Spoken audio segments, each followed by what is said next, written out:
Check out this video with Trump on the David Letterman show back in 1986, 1987. He's still the same person then as he is now. And this is back when the late night show was actually still comedy and not politicized like it is today. Check this out. Like, share, subscribe, comment down below. Very, very nice people from Louisville. We'll be right back with Mr. Wizard.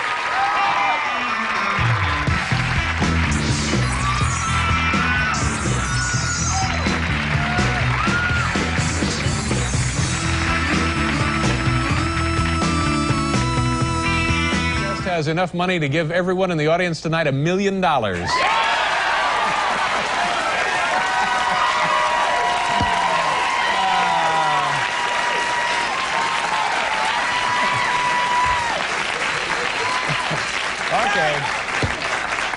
Okay, we'll see what kind of mood he's in.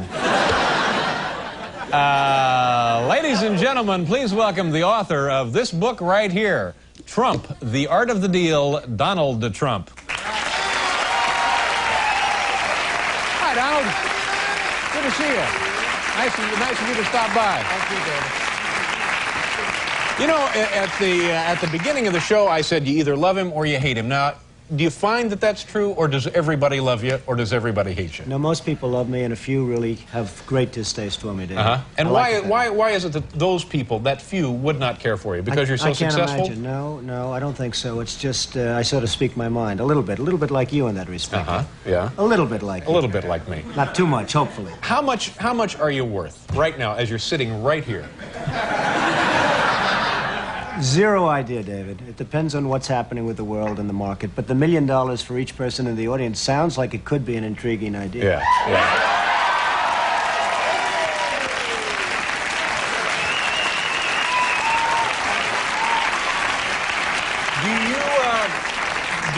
Do you make more money? You own casinos. How many casinos do you own? We have 4 casinos. 4 casinos in Atlanta? Paradise Island, Atlantic City, and it's really been very fabulous. Now, do you make more money from the casinos or more money in real estate development? Well, probably real estate in a sense, but real estate is an appreciation business, whereas the casinos are cash flow, and I don't know, I never really even think of it in those terms. I try doing a great job. I think we have the best hotel casinos in the world, and hopefully I have the best real estate in the world with Trump Tower and everything, and that's what I like. All right, now let's get back to the assessment of your wealth for a second. If you had to liquidate, if you just decided I'm going somewhere else, I'm going to live in a trailer, and you wanted to sell off, everything, you'd start with your real estate development, all of your real estate holdings, and whatever else you have, your casinos, so on and so forth. You sold everything. Right. How big would that check be that you put in your pocket when you headed west for the trailer? Well, I hate to disappoint, but I have zero idea, David. How come this seat is at such a low level? You know, I'm looking at him. He's got this stage rigged, folks. No. But that seat is a good six inches higher than my seat. And so am I. Huh? I see. But no, I'm serious. I think that this... I'm not going to get you off that subject. No, this is... I think this is the kind of thing that people love to fantasize about, because you were unquestionably one of the most successful men in the country, if not the world, and also one of the wealthiest. So, give us a figure that we might ponder here. You'll never get it out of me, David. You'll never get it out of me. You'll try, but you'll never get it. Let's get something like how we're going to become more successful. Let's talk about that. I read something this afternoon that said in the bank right now you have $500 million in cash. In cash. Is that a fair? Which paper did you read that in? Well, I can't divulge those sources. You have to give me the newspaper. No, just tell me, is that not true, or is that close? Am I nuts here? Well, I don't know. You have to tell me where you got that, David. This is a very unusual interview, folks. You won't put a figure, just an imaginary figure? Never would. $1 billion. You're worth $1 billion? Perhaps. Perhaps. Are we the low side of perhaps or the high side of?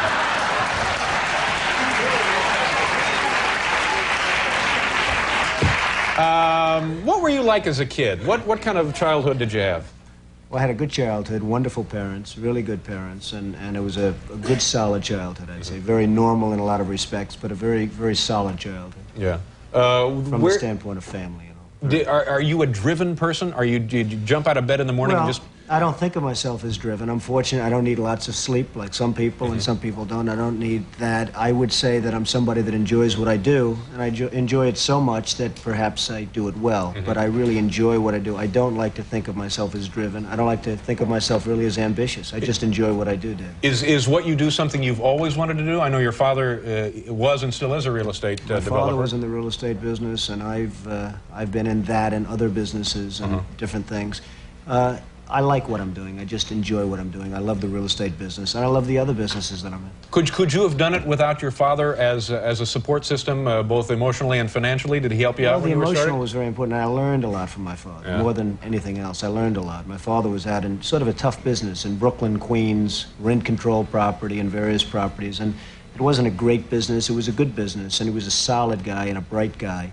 And I learned a lot from my father. And I think in terms of support, that would be the #1 thing that I got from my father. Have you had failures, big failures? Well, I don't look at failures as failures. I think a failure is something that you really want to learn by. I would say that I haven't had too many, and I want to keep it that way. I like keeping What's the biggest bath you've taken on a deal? I don't know if I can answer it yet. I mean, let's see what happens. So far, I've been very fortunate. But, I mean, we've all been fortunate. Markets have been going up, other than a few weeks ago. Now, did you get hurt in the stock market then? Not particularly, but I think everybody gets hurt, because when you lose $1 trillion or whatever throughout the world, I suspect everybody's hurt indirectly. I'm in the real estate business. You sell apartments, you sell this, you sell that. Perhaps people don't have as much. Everybody gets hurt by that, David. Let me ask you one more of these silly questions, and I promise after we do the commercial, we'll go on to other topics. Then we're going to get serious, right? Well, I didn't say that. What would it take, what kind of a hit would it take to get your attention where you would maybe need a drink? Where somebody came in and said, Don, we got some bad news. Woo!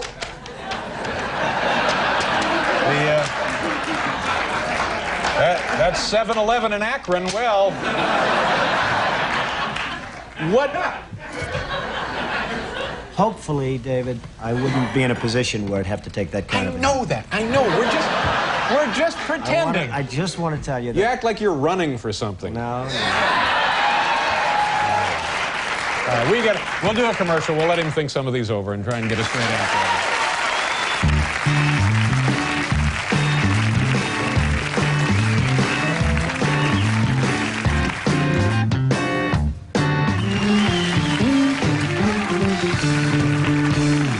Okay, Donald Trump is here.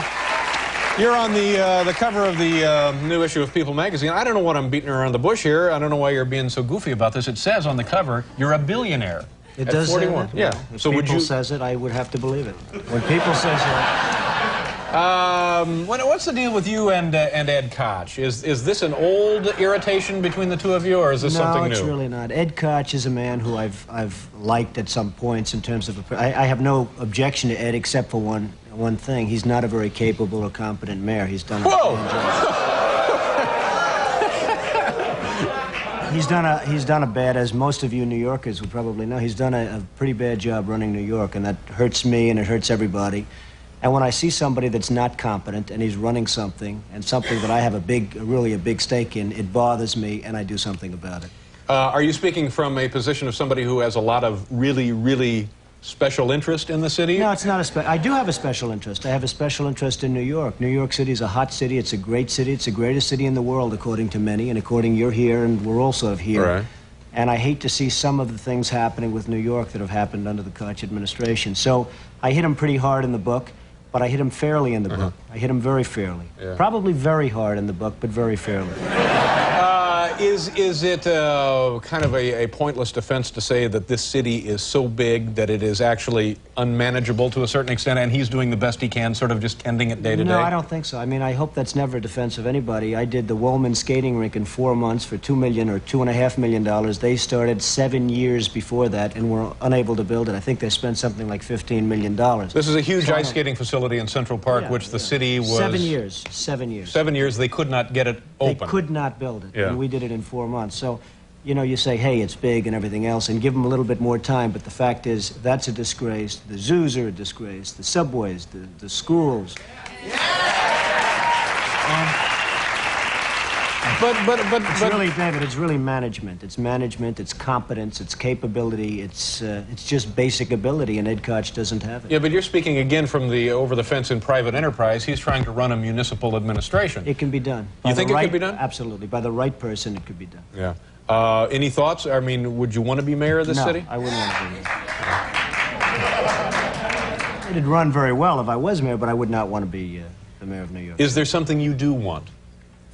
No, I just want to keep doing what I'm doing. I mean, Yeah. I'm on your show. You're a fantastic show. You're a star in my book. Everyone's talking about. Yeah, I know. I appreciate that. We wrote all about David in the big book. Now, that's another Pretty thing. surprised We to see came that. up to you that one afternoon, completely unannounced. We were in the lobby of the Trump Tower facility up the road there, and we just called up and said, can we come up and see Don? And they said, come on up. Absolutely. Now, how busy can you be? I'm not busy at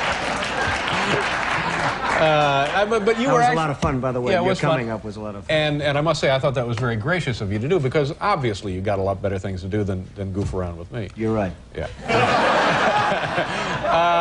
And what about the, are people trying to draft you to run for president up in New Hampshire? Well, I guess a lot of people want to see this country. It's a shame what's happening. Japan, Saudi Arabia, Kuwait, everybody's taking advantage of the United States. People know that if certain people are running a country, that it won't happen. I mean, when you look at Japan, not paying for the defense, we're defending Japan. We're losing billions and billions of dollars. We're fighting for AIDS help and for farmers and for this and that.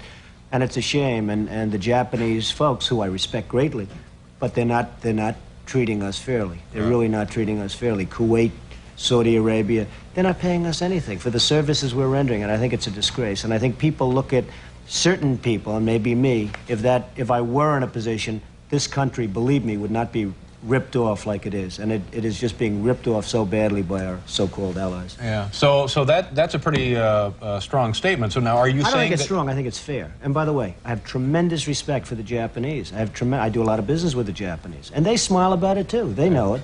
The country is losing billions and billions of dollars to Japan, and we can't afford to lose. And it's a shame. It's But a so shame now, what's are happening. you saying this by way of indicating that you could do it better, and you do intend to run for president at some point? No, I'm not going to run for president, but I think somebody. Now, could in do- 8 years, if you came back, would you have a different answer? In 4 years, I if you tend to came back? doubt it. I really tend Really? to doubt it. But I just think that there's so many ways that this country can straighten itself out, and we're not going about those ways. Cutting farm aid is not the appropriate thing. Cutting help for the homeless and help for the poor and welfare.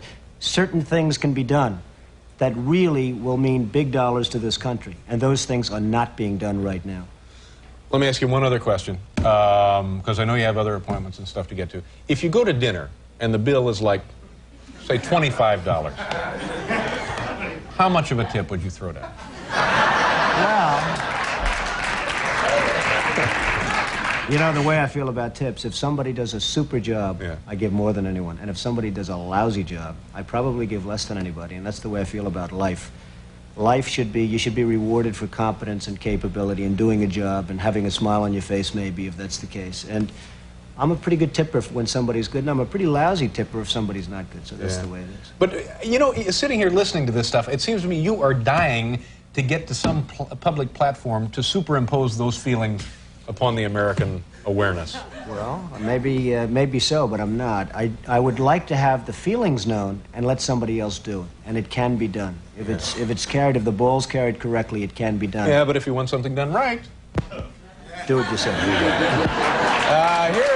the book. It's Trump, the Art of the Deal, and this is Donald Trump. Donald, thank you very much for coming out. Now you tell me, that is the exact same Trump that we have today, all the way back in 1987. No difference. The only difference is the Democrats liked him. The Democrats didn't call him a racist or a Nazi or all this crazy ass crap. That's the difference. He was a Democrat. That's what people failed to realize. He was a Democrat. It wasn't until he decided to run for president as a Republican that the mainstream media and the Democrats labeled him as a Hitler, Nazi, racist, homophobe, all this crazy shit. That's what's so crazy, is they manufactured all this racist crap. If you go back to the 90s, almost every single rapper was talking about Trump. It's crazy.